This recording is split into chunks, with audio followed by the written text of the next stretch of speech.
Langsung assalamualaikum warahmatullahi wabarakatuh. Bismillahirrahmanirrahim. Ini beberapa hal yang mana mengapa mudah mengulang kebiasaan buruk. Ini saya baca dari buku It's Bad or Good Habit halaman 35. Pengarangnya Sabrina Ara, yaitu tidak menghargai waktu. Tahukah Anda jika waktu tidak akan pernah menunggu dan tidak akan pernah kembali, ia akan melaju mengikuti hukum alam. Karenanya waktu itu menjadi amat penting bagi orang-orang yang menghargainya. Sementara orang dengan kebiasaan buruk biasanya tidak mampu menghargai waktu. Salah satu ciri orang yang tidak menghargai waktu ialah mereka suka menunda-nunda pekerjaan. Mereka merasa punya banyak waktu sehingga kerap mengabaikan kesempatan baik dengan cara lari dari tanggung jawab. Akibatnya ada pihak yang dirugikan dan mereka sendiri terbebani kecemasan dan rasa tidak nyaman. Orang yang tidak menghargai waktu tentunya memiliki manajemen waktu yang buruk. Mereka tidak bisa membagi waktu dengan baik, suka bermalas-malasan dan membuang waktu produktifnya untuk hal yang kurang bermanfaat. Bahkan orang dengan kebiasaan buruk ini kerap dibenci akibat tabiat yang tidak bisa on time, memiliki jam karet, dan tidak bisa membatalkan janji tanpa merasa bersalah. Menahan diri. Untuk menghindari masalah, kita kerap dihadapkan pada petuah untuk selalu menahan diri. Padahal menahan diri dalam waktu yang lama justru tidak baik dipertahankan. Bisa jadi pertahanan itu jebol dan menimbulkan ledakan masalah yang lebih rumit. Mengapa begitu? Karena sebenarnya menahan diri hanyalah pelarian yang tidak menyelesaikan masalah. Kita justru menjadi mudah lelah, yang mana ini bisa menjadi sumber kehilangan kendali. Bila kendali itu lepas, apa yang ditahan selama ini tetap akan menjadi masalah yang dapat menghancurkan apa yang selama ini diperjuangkan. Misalnya saat menghadapi masalah dengan pasangan, Anda lebih sering menahan diri untuk tidak mengutarakan pendapat. Alasannya adalah supaya tidak terjadi konflik. Padahal apa yang Anda lakukan itu justru dapat menimbulkan konflik yang lebih besar seperti kesalahpahaman dan ketidakbahagiaan yang pelan-pelan bisa meledakkan diri. Hal selanjutnya yang mudah mengulangi kebiasaan buruk yaitu membatasi diri. Manusia memang perlu memiliki batasan dalam bersikap supaya kita tahu mana yang baik dan buruk dan mana yang harus atau tidak dilakukan. Sementara kebiasaan membatasi diri cenderung mengarah ke perilaku yang sebaiknya kita ubah. Mengapa? Karena membatasi diri artinya mempersempit ruang dan gerak kita sendiri. Orang yang membatasi diri cenderung bersikap pesimis. Sikap inilah yang kemudian dapat menutup kesempatan baik yang seharusnya bisa kita dapatkan. Untuk selanjutnya yaitu hal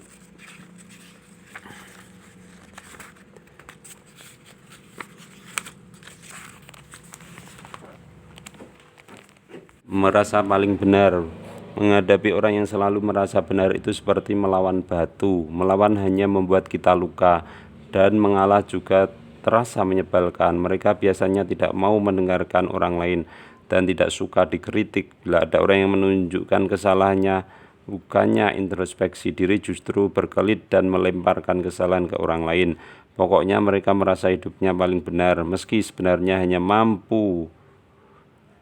berupa pembenaran personal. Akibatnya mereka akan kehilangan simpati orang lain dan kemudian melabelinya kolot. Nomor 6, cari aman. Tidak ada orang yang ingin hidupnya dipenuhi masalah. Tentu kita berharap adanya kenyamanan dan rasa aman. Namun kebiasaan mencari aman bukan berarti tidak akan menimbulkan masalah. Misalnya saja ketika ada kesalahpahaman, Anda memilih diam karena tidak ingin berkonflik. Anda kira itu cara yang paling aman, yang ternyata justru kesalahpahaman menjadi makin hebat dan menimbulkan masalah baru. Orang dengan kebiasaan cari aman cenderung mudah menyerah. Mereka tidak suka tantangan dan juga tidak berani mengambil resiko. Akibatnya banyak kesempatan baik yang akhirnya dilepas. 7. Mudah mengeluh. Zaman sekarang kita mudah saja berkeluh kesah di media sosial. Hal-hal remeh yang dikeluhkan pada orang yang tidak tepat hanya akan membuat orang tersebut merasa lelah. Begitupun di media sosial, yang pada akhirnya akan banyak orang menilai kepribadian kita dilihat dari apa yang kita keluhkan. Selanjutnya, tidak bisa menolak orang lain, terlebih yang dekat dengan kita. Memang akan merasa sulit, kita menjadi mudah berkata ya meskipun jawaban itu sebenarnya mengingkari kata hati. Dampaknya selain kita merasa tersiksa juga membuat peluang pada orang lain untuk memanfaatkan kelemahan kita yang tidak bisa berkata tidak. Selanjutnya, berpikir negatif. Hati-hati dengan pikiran kita. Berpikir negatif yang dibiarkan berulang-ulang akan membentuk kebiasaan. Kebiasaan berpikir negatif, melihat tetangga membeli mobil baru, pikiran kita menuduhnya korupsi. Ada rekan kerja naik jabatan, kita suuzon telah terjadi kecurangan. Bila segala sesuatu kita maknai dari sisi yang negatif, itu hanya akan merugikan diri sendiri. Akan timbul perasaan-perasaan negatif pula yang menyertai pikiran negatif tersebut, seperti iri, dengki, cemas, takut, dan sebagainya. 10. Berlebih-lebihan. Terkadang kita sulit menyadari bahwa apa yang kita lakukan telah berlebih-lebihan, apalagi jika itu sudah menjadi kebiasaan. Misalnya kebiasaan overthinking, mendramatisasi, kalap, dan boros. Kebiasaan itu sulit disadari karena perilaku merasa telah bertindak sewajarnya. Berpikir berlebihan tentu berbeda makna dengan pemikir. Overthinking yaitu istilah untuk orang yang terlalu banyak berpikir, yang seringkali hal-hal sepele saja dipikirkan secara berlebihan. Hal ini tentu merugikan diri sendiri karena telah sia-sia mengorbankan pikirannya untuk hal yang sebenarnya tidak perlu dipikirkan. Selanjutnya, kebiasaan berlebih-lebihan yang harus kita hindari ialah sikap mendramatisasi sesuatu, kalap, dan boros. Ketiga hal itu merupakan kebiasaan negatif yang sebenarnya bisa kita kurangi dosisnya. 11. Menimbun barang. Setiap orang memiliki kenangan, ada kenangan manis, ada pula yang sedih. Kenangan tersebut bisa berwujud benda yang selalu mengingatkan kita pada peristiwa di masa silam. Karena sangat menghargai kenangan tersebut, kita menyimpan setiap barang yang bernilai 1, 2, 3, dan seterusnya, hingga tiba-tiba kita merasa rumah menjadi sesak oleh timbunan barang. Namun untuk membuangnya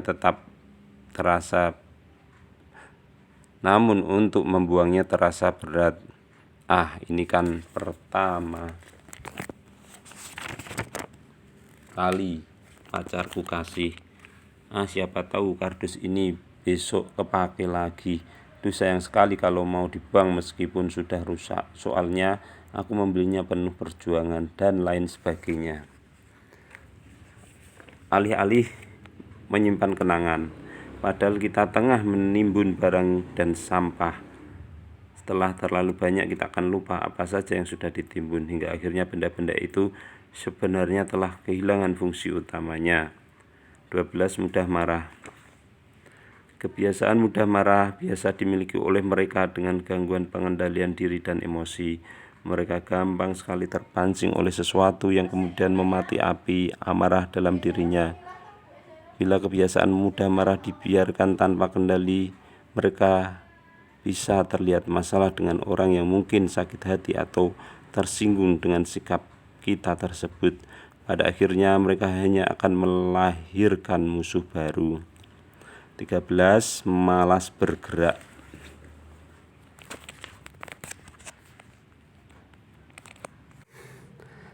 Ada banyak alasan yang membuat seorang malas bergerak atau mager. Salah satu yaitu keasikan bermain media sosial. Bila diteruskan, aktivitas ini akan jadi candu yang membentuk kebiasaan baru. Sayangnya, malas bergerak termasuk kebiasaan buruk karena dapat mengganggu aktivitas lain sekaligus kesehatan. 14. Bergosip. Kebiasaan bergosip bisa menjadi candu yang membahayakan. Mengapa demikian? Karena seseorang yang sudah kecanduan akan terus mencari cara untuk memenuhi kebutuhan tersebut. Mereka akan menggosipkan siapapun yang bisa menjadi bahan gosip, mulai dari artis, rekan kerja, tetangga, keluarga, hingga pasangannya sendiri. Bila tidak segera diubah, kebiasaan bergosip akan menimbulkan masalah dengan orang-orang yang digosipkan.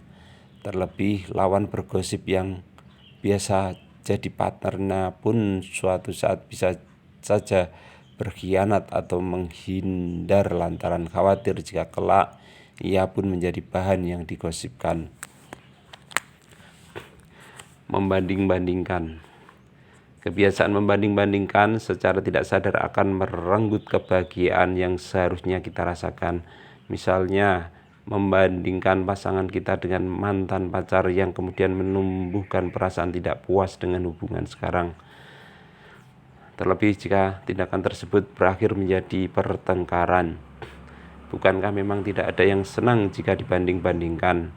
Bahkan kita sendiri bisa kehilangan rasa bahagia jika membandingkan diri sendiri dengan apa yang ada pada diri orang lain atau diri kita di masa lalu. 16. Mengungkit. Kebiasaan ini seringkali menjadi pemicu pertengkaran dalam sebuah hubungan. Misalnya mengungkit kesalahan pasangan, mengungkit masa lalu pasangan dengan mantannya, juga apa-apa yang sudah diberikan. Kamu lupa siapa yang mendukungmu selama ini. Mungkin bagi pelaku, melupakan masa lalu memang sulit sehingga membuatnya terus mengungkit-ungkit setiap kali peristiwa serupa terjadi. Pengulangan peristiwa ini menjadi pintu masuk yang mengaktifkan memori otak pada apa yang terjadi di masa lalu. Karenanya tindakan serupa pun terus berulang dan berulang. Demikianlah ciri-ciri kebiasaan buruk yang dapat merusak hubungan kita dengan orang lain dan hubungan kita dengan diri sendiri. Kebiasaan baik yang Anda miliki. Orang sukses mempunyai kebiasaan mengerjakan hal-hal yang tidak suka dikerjakan oleh orang-orang gagal. Albert A.N. Gray. Ada banyak kebiasaan buruk yang tidak kita sadari ternyata kita miliki. Namun Anda tidak perlu khawatir karena kebiasaan selain bisa diubah juga dapat diciptakan. Setiap kebiasaan baik yang bisa kita bentuk perlahan-lahan, apalagi jika ternyata kita memiliki kebiasaan baik yang sudah lama dijalani. Apa sajakah good habit yang harus kita pertahankan itu? 1. Disiplin dan tepat waktu. Orang Indonesia terkenal dengan jam ngaretnya, alias suka mengulur-ngulur waktu. Padahal tidak semua orang bertindak demikian. Meski banyak di antara kita yang selalu berusaha on time ketika memiliki janjian, disiplin, dan menghargai waktu. Ciri-ciri orang yang dengan kebiasaan disiplin antara lain, mereka tidak suka menunda-nunda pekerjaan, tepat waktu, jujur, bisa dipercaya, dan memiliki perencanaan dalam hidup. Dengan menjaga kebiasaan baik ini, niscaya orang lain akan berbalik menghargai Anda. Kebiasaan baik selanjutnya yaitu hidup sehat. Zaman sekarang kebiasaan hidup sehat telah menjadi tren. Orang-orang banyak mengunggah aktivitasnya berolahraga, makan makanan sehat, minum air putih, dan usaha mengurangi perihal yang dapat memperburuk kesehatan. Tidak mengapa jika kita mengikuti tren tersebut, meskipun awalnya hanya ikut-ikutan, tetapi rutinitas yang terjaga akan membentuk kebiasaan. Bukankah kebiasaan hidup sehat akan menguntungkan diri kita sendiri? Maka pertahankan meskipun kelak sudah tidak lagi menjadi tren. Kebiasaan baiknya selanjutnya yaitu berpikir positif. Pikiran bisa menjadi sumber kebahagiaan sekaligus penyakit, tergantung bagaimana kita mempergunakannya. Bila kita berpikir positif, akan terciptalah ketenangan hati. Kita tidak terbebani dengan pikiran negatif yang menggiring diri pada perasaan-perasaan yang buruk seperti cemburu, iri, cemas, takut, dan sebagainya. Karenanya orang dengan pikiran positif akan mudah bahagia. Dari hati yang bahagia itulah imunitas menjadi meningkat. Lalu apakah pikiran positif itu? Pikiran positif adalah mental yang membentuk tindakan dan perkataan kita ke arah yang jauh lebih baik sesuai dengan harapan kita. Lalu bagaimana menumbuhkan kebiasaan berpikir positif? Pertama, hindari berpikir negatif. Selanjutnya bersyukur. Yang ketiga, memakai sudut pandang yang positif dan bergaul dengan lingkungan yang positif. Hindari berpikir negatif. Bila kita memelihara kebiasaan berpikir negatif, maka akan hilang kesempatan untuk memiliki kebiasaan berpikir positif. Bersyukur, rasa syukur akan membuat kita lebih tenang dan bahagia. Dengan perasaan itulah pikiran positif akan mudah tumbuh dalam kehidupan sehari-hari. Memakai sudut pandang yang positif. Setiap orang memiliki masalah, tetapi tidak semua orang akan menganggapnya sebagai cobaan, karena orang yang berpikir positif justru menilainya sebagai tantangan. Semua itu tergantung pada sudut pandang yang dipakai. Bergaul dengan di lingkungan yang positif, dengan siapa kita bergaul akan berpengaruh terhadap proses berpikir yang dihasilkannya. Karena bergaul dengan orang-orang yang memiliki pikiran positif sama halnya dengan memotivasi diri untuk melakukan hal yang sama. Begitupun sebaliknya, lingkungan yang buruk akan berdampak pada psikologis penghuninya.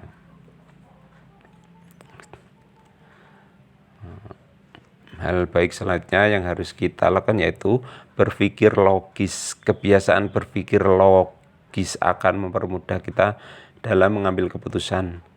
Kita tidak sembarangan bertindak atau mempercayai hal-hal yang tidak masuk akal. Karenanya, bila Anda memiliki kebiasaan berpikir logis, sebaiknya dipertahankan. Kebiasaan baik selanjutnya yaitu menabung.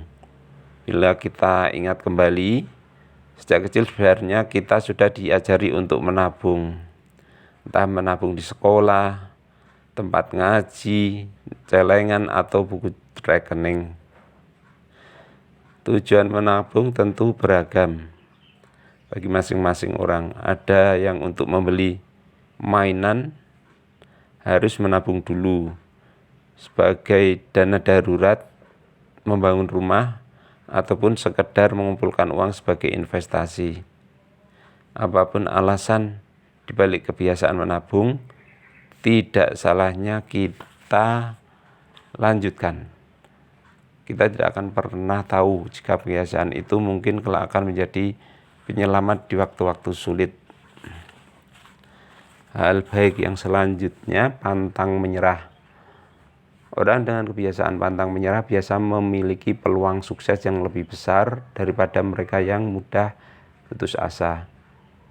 Pantang menyerah artinya berani menghadapi masalah dan tantangan. Mereka dengan sadar siap menanggung resiko atas tindakannya.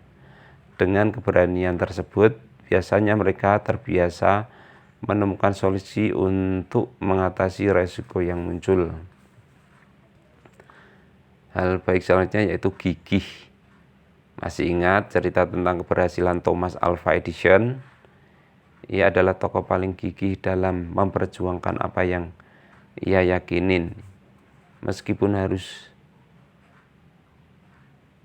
tidak berhasil ratusan kali, nyatanya keyakinan itu sekarang diakui dunia. Sikap gigih ini sebenarnya penting dimiliki supaya kita bisa terbiasa tidak menyerah sebelum berusaha.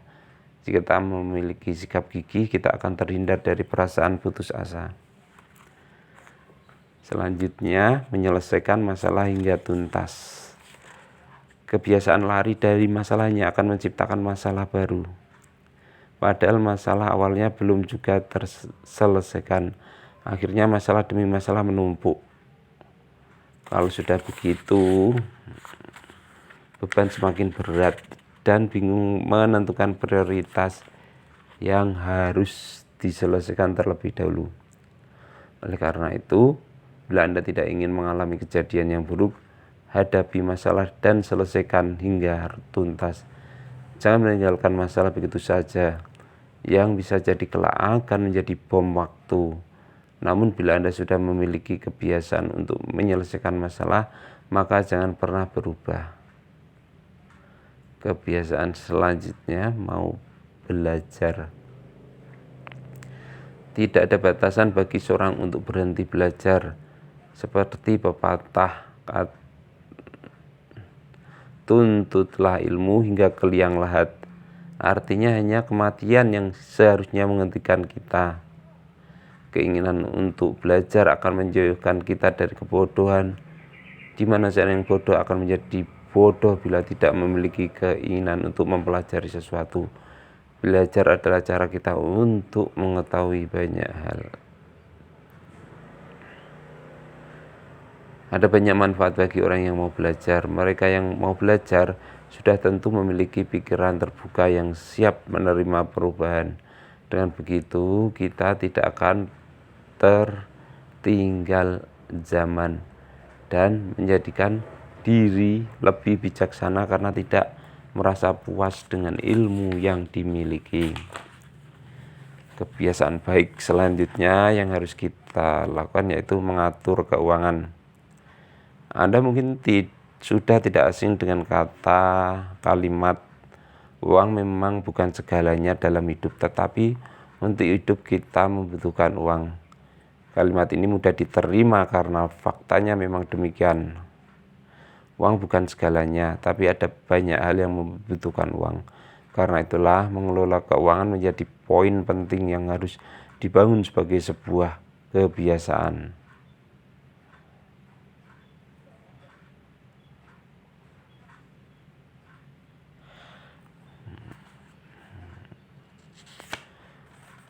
Hal selanjutnya yaitu membaca buku. Setiap membaca buku selalu mengantuk, bukan berarti Anda tidak cocok dengan buku. Anda akan sangat merugi jika berpikir demikian, karena semua tahu bahwa buku adalah sumber ilmu. Dari buku kita bisa mengetahui banyak hal. Buku dapat merangsang kreativitas, meningkatkan kosakata, menjaga otak tetap bekerja, dan masih banyak lagi. Namun mengapa kebiasaan membaca buku menjadi sulit dilakukan? Karena kita tidak konsisten atau bahkan belum memulainya. Untuk memulainya, jangan terburu-buru ingin melahap buku yang setebal bantal. Lakukan bertahap, sedikit demi sedikit, secara rutin, hingga kita siap melakukannya. Misalnya membaca selembar atau 2 lembar halaman sebelum tidur. Dalam waktu 7 hari, naikkan jumlah halaman. Begitu seterusnya. Pilih pula buku yang Anda sukai dan tipis terlebih dahulu supaya Anda merasa keberhasilan yang nyata. Evaluasi pikiran atau tindakan apa saja yang Anda lakukan secara berulang-ulang pada akhirnya akan menjadi sebuah kebiasaan baru. Itulah yang dikatakan Brian Tracy. Mengenai hukum kebiasaan, sependapat dengan itu, maka kita perlu mengevaluasi kebiasaan apa saja yang kita miliki. Apalagi kebiasaan itu perlu dipertahankan ataukah harus diubah karena berpotensi menghambat kesuksesan. Yuk jujur pada diri sendiri dengan mengisi lembaran berikut.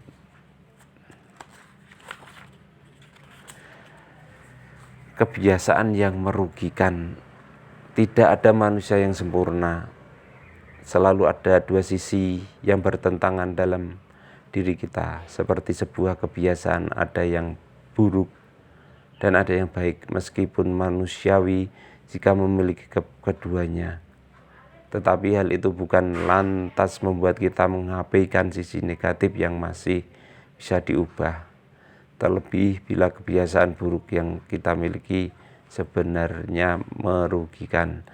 Sekarang coba renungkan dengan kepala dingin. Adakah kebiasaan merugikan yang Anda miliki? Tulis dalam lembar berikut supaya Anda ingat bahwa ada daftar tugas yang menanti untuk dipenuhi. Silahkan nomor ke daftar kebiasaan. Mengapa demikian? 2. Kebiasaan positif. Dalam lingkungan keluarga, kita memiliki orang tua yang umumnya senantiasa memberikan teladan baik. Kita dibiasakan berperilaku baik sesuai nilai dan norma masyarakat. Tentunya kebiasaan baik itu diharapkan bisa bertahan hingga kita dewasa. Namun dalam prosesnya ada sejumlah faktor yang membuat manusia beradaptasi dan mengubah kebiasaannya. Bisakah Anda menilai kebiasaan baik apa yang ada pada diri sendiri? Silahkan tulis sebagai pengingat bahwa daftar tersebut harus Anda pertahankan ketika langkah terasa oleng. Daftarnya nomor daftar kebiasaan. Mengapa harus dipertahankan? Oke. 3. Kata mereka tentang Anda. Sebagai upaya untuk membenahi diri, tidak ada salahnya jika Anda mendengarkan kata orang lain. Mintalah pendapat teman, keluarga, profesional, atau orang yang Anda percaya untuk memberikan penilaian mengenai diri Anda. Orang lain yang berinteraksi dengan kita biasanya akan mampu melihat kekurangan dan kelebihan kita secara objektif daripada kita sendiri. Tidak ada salahnya meminta bantuan mereka sebagai referensi yang berguna untuk membantu kita mengenali diri sendiri. Yaitu kolom nomor nilai baik daftar kebiasaan, nomor nilai buruk daftar kebiasaan. Selesai bab 2 halaman 54. Terima kasih.